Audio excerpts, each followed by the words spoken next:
Téléchargez gratuitement l'application sur votre mobile iPhone, Android et sur iPad. Profitez des recommandations et des analyses de nos spécialistes en direct. Et suivez en temps réel nos émissions depuis les réseaux sociaux.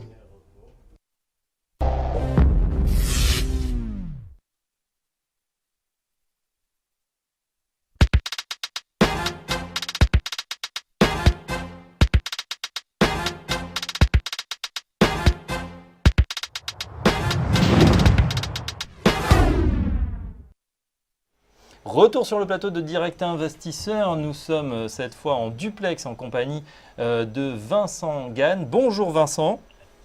Bonjour Fabrice, bonjour à tous. Bonjour Vincent. Donc on est sur une journée un petit peu particulière, on le disait un instant, c'est le Janet Day. Elle va s'exprimer ce soir. On va voir si elle perd patience, Janet, si des éléments de langage dans le discours. Du coup, les traders sont un petit peu en attente aujourd'hui. Quelles sont les valeurs que vous surveillez en particulier, Vincent ? Écoutez, vous avez raison, ce soir on attend deux choses. D'une part, un communiqué de presse qui sera publié à 19h heure de Paris, qui sera très suivi, et notamment en effet ce fameux mot patience qui pourrait être duré du traditionnel communiqué de presse de la Fed, et surtout à 19h30, une conférence de presse de Janet Yellen. En clair, le marché attend enfin d'avoir ce que pourrait être un calendrier de relèvement des taux d'intérêt, du taux d'intérêt des Fed Funds aux États-Unis. D'ailleurs, lorsqu'on jette un œil encore ce matin aux contrats futurs sur les contrats Fed Funds, eh bien, la plupart des investisseurs anticipent un premier relèvement des taux d'intérêt aux États-Unis pour la réunion du mois de septembre. Donc aujourd'hui, la tendance des marchés financiers sera fortement impactée, notamment celle du dollar américain, dont la tendance haussière est clairement le facteur technique dominant depuis l'été dernier, et bien sûr la tendance des marchés actions, et notamment les actions de la zone euro qui, vous le savez, ont fortement progressé depuis le 1er janvier. Donc clairement aujourd'hui, ce sont ces éléments-là qu'il faut suivre. Le dollar américain va-t-il entrer enfin dans un processus de consolidation, va-t-il accélérer vers de nouveaux plus hauts, mettant toujours de la pression sur les devises européennes? Ça fait partie clairement des éléments à suivre. L'incertitude, elle est assez forte au fond parce qu'il y a deux camps lorsqu'on étudie soit le consensus des économistes, soit les marchés à terme. Eh bien, on a un peu ce scénario peut-être un peu trop simple de relèvement des taux d'intérêt aux États-Unis, peut-être dès le printemps prochain. Certains évoquent la réunion du mois de juin. Le marché se positionne à hauteur de 20% sur le mois de juin prochain pour un premier relèvement des taux. Et puis ce qui serait finalement dans l'alternative, un scénario où la Réserve fédérale des États-Unis temporisera un peu son discours pour s'aligner sur l'ensemble des autres banques centrales majeures qui ont tendance à tendre vers des mesures plus accommodantes. Et un peu finalement sur le modèle de la Banque d'Angleterre. On attendait beaucoup la Banque d'Angleterre en 2014 et finalement, eh bien, elle s'est assagie et le marché n'anticipe pas de resserrement monétaire britannique en 2015. Donc la réponse ce soir est bien sûr à la clé la tendance des actions zone européenne. Wall Street est globalement fat depuis le début de l'année. Et puis bien sûr sur le marché des changes et sur le marché des matières premières, il adviendra du dollar américain. En clair, deux possibilités. Soit ce marché continue d'avancer et de mettre la pression sur le prix des matières premières, notamment des métaux précieux et des devises européennes, soit le dollar américain entre enfin dans simplement une phase de consolidation qui pourrait la permettre, notamment à la paire euro-dollar, de rebondir. Donc personne finalement ne connaît à l'avance ce que sera le contenu du communiqué de presse. C'est pourquoi il faut être patient, recevoir le communiqué, l'étudier et puis ensuite réenvisager des stratégies de marché. D'accord, donc en attendant donc, ce communiqué très très important ce soir, vous êtes intéressé, Vincent, au Bund, le Bund que vous analysez. Quelle est la tendance, qu'est-ce que vous anticipez sur le Bund allemand ? Alors le graphique que vous avez sous les yeux présente en effet le prix du contrat de taux allemand Bund, donc le contrat de taux allemand à 10 ans. Alors ce qui est très intéressant sur ce graphique, c'est qu'il positionne une barre verticale, donc sur l'axe du ton, qui positionne précisément le point de départ des achats d'obligations d'État par la Banque centrale européenne. Donc c'est un programme qui a commencé le lundi 9 mars dernier. La semaine dernière, la Banque centrale européenne, et notamment ici à travers la Bundesbank, a acheté 2 milliards de contrats de taux allemands. Et on voit clairement l'impact haussier que cela a eu, un impact d'ailleurs assez puissant, qui a même surpris d'ailleurs la Banque centrale européenne sur ce marché-là.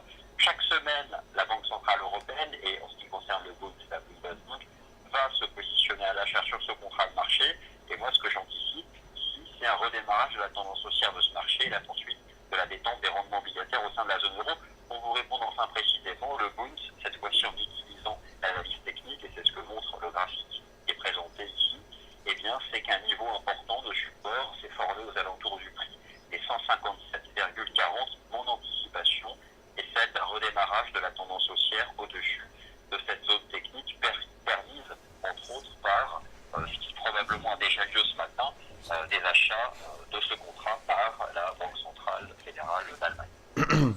Très bien, donc voilà ce qu'on pouvait dire sur le Bund, hein, le contrat de taux allemand à 10 ans.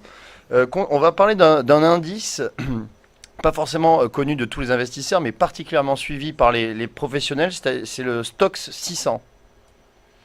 Exactement. Alors, ça c'est intéressant. Il faut aussi un peu se méfier parce que dans le Stoxx Europe 600 sont représentées non pas les actions zone européenne, mais les actions de l'Europe de manière générale. Donc à l'intérieur de cet indice, nous retrouvons des actions de la zone euro, donc la France, l'Allemagne, l'Italie, etc. On retrouve des actions britanniques, donc le FTSE 600 a quand même une part importante dans la modélisation de cet indice. Et puis bien sûr, en Europe, d'autres monnaies, il n'y a pas que l'euro et la livre sterling, nous avons le marché action norvégien ou encore le marché action danois. Bref, c'est un marché qui représente de manière générale la tendance des actions européennes.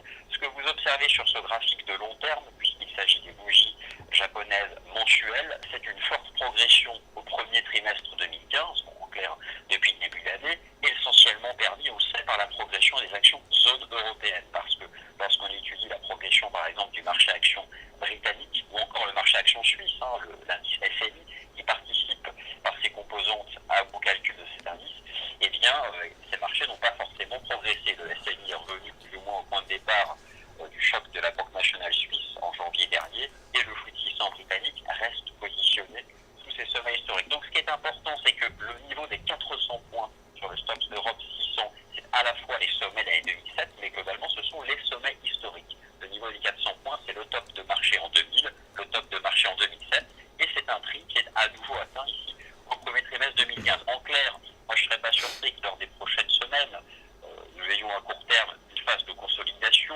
pourquoi pas revenir aux alentours des 370-375 points sur ce marché, mais mon anticipation cette année 2015, elle est à l'inscription de nouveaux sommets historiques sur le Stoxx Europe 600, donc à une cassure haussière des 400 points, permise à la fois par la poursuite de l'avancée des actions de la zone euro, notamment le DAX, probablement aussi un rattrapage de l'IBEX, et puis surtout je pense que le FTSE, ça c'est un scénario que je continue de défendre, pourra s'affranchir de ces sommets historiques aux alentours des 6900 points. Donc c'est un indice à suivre pour se positionner vis-à-vis des actions européennes, mais globales, pas uniquement celles de la zone euro.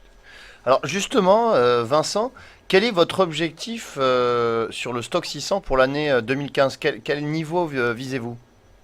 Écoutez, là, à ce niveau-là, lorsqu'on utilise l'analyse technique et qu'on dépasse des sommets historiques, on n'a pas forcément de repères passés, forcément, puisqu'on redécouvre les objectifs de cours.